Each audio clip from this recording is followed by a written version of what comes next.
नमस्कार मैत्रिणींनो, यस कलाकृतीमध्ये तुमचं परत एकदा मनपूर्वक स्वागत आहे।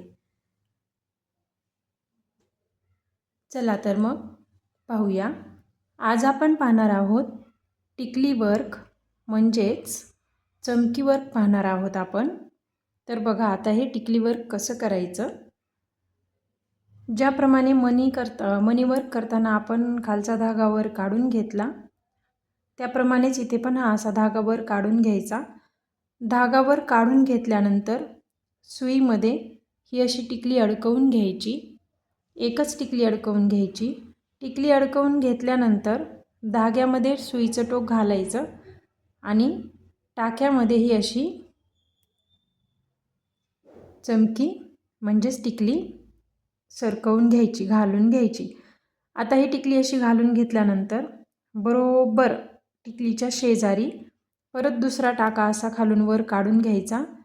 परत टिकली अशी सुईमध्ये अडकवून घ्यायची आणि परत अशी टाक्यामध्ये घालून घ्यायची। परत टिकलीच्या शेजारी असा दुसरा टाका काढून घ्यायचा वर असा। टिकली परत सुईमध्ये अडकवून घ्यायची, टाक्यामध्ये टिकली घालून घ्यायची आणि हे बघा टिकलीच्या बरोबर शेजारी याच टाक्यातून दुसरा टाका असा वर काढून घ्यायचा। आता याप्रमाणेच आपल्याला अशी लाइनिंगची प्रॅक्टिस करायची आहे।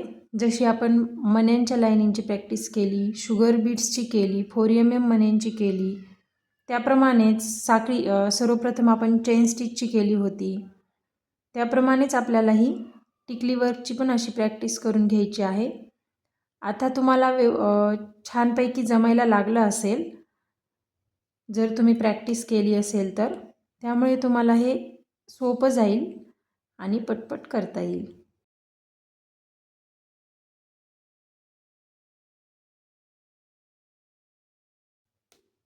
बघा किती सुंदर लाइनिंग दिसते, किती छान वर्क दिसतंय। हे सोपं आहे। हे जर तुम्हाला मणी व्यवस्थित बसवता आले असतील टाक्यामध्ये तर आता इथून म्हणजे प्रत्येक गोष्ट तुम्हाला व्यवस्थित येईल।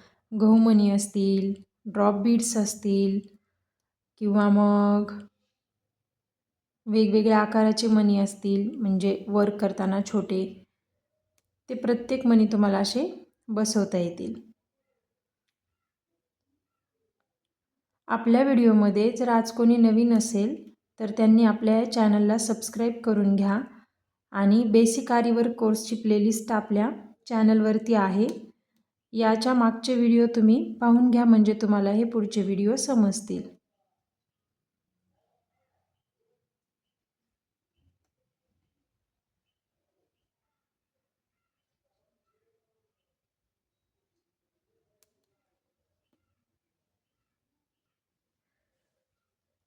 बघा याप्रमाणे ही लाइनिंग पूर्ण करून घेऊया आपण।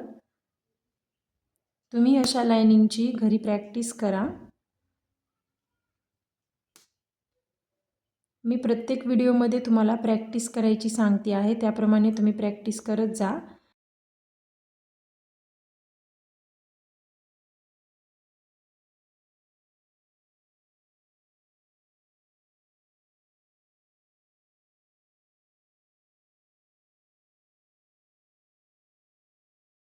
हे बघा याप्रमाणे आता इथे मी आपली ही शेवटची गाठ देऊन घेणार आहे।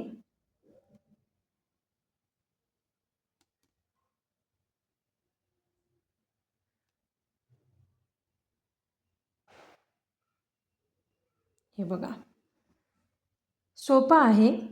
व्यवस्थित एक जर नाही समजलं तर परत एकदा मागे जाऊन व्हिडिओ परत बघा, समजेल नक्की। आणि तुम्हाला मी शिकवते हे कितपत समजतं हे मला तुमच्या कमेंट्सवरून समजेल, त्यामुळे तुम्ही कमेंट करत राहा, तेव्हाच माझ्या लक्षात येईल की तुम्हाला मी शिकवलेलं समजतंय की नाही। बघा आज आपण ही टिकली वर्क पाहिलं आहे। आता पुढच्या व्हिडिओमध्ये आपण पुढचा भाग पाहणार आहोत। आज तुम्हाला या वर्कची घरी प्रॅक्टिस करायची आहे, तेव्हाच तुम्हाला पुढचे भाग समजतील आणि सोपे जातील। चला तर मग पुन्हा भेटूया पुढच्या व्हिडिओमध्ये। धन्यवाद।